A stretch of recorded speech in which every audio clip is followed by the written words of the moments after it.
ఈ 5 ఏళ్లతో ఒకవేళ ఈ ఎక్స్పెరిమెంట్ ఆగిపోతే, ఈ స్కూల్ రిఫార్మ్ వ్యతిరేకులు రేపు పవర్లోకి వస్తే నష్టపోయేది జగన్మోహన్ రెడ్డి గారు. నష్టపోయేది కూలి చేసుకునేటోళ్ళు, నష్టపోయేది వాళ్ళ పిల్లలు టై కట్టుకొని బూట్లు వేసుకొని మంచి ఫుడ్ తింటూ ఇంగ్లీష్ మీడియంలో అంబానీ స్కూల్ లాంటి ప్రభుత్వ స్కూల్లో చదువుకుంటున్న పిల్లల తల్లిదండ్రులు, వాళ్ళ భవిష్యత్తు ఈ దేశంలో పుట్టబోయే ఐన్స్టీన్లు ఆగిపోతారు. కనుక మీరేం చేయాలి?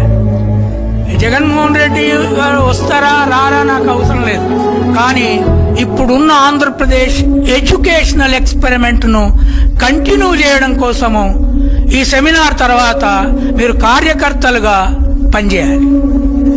It is not the question of parties. It is a question of taking Ambedkar into every house, creating Ambedkar in every house through English medium and teaching dignity of labor. Thank you very much for this opportunity.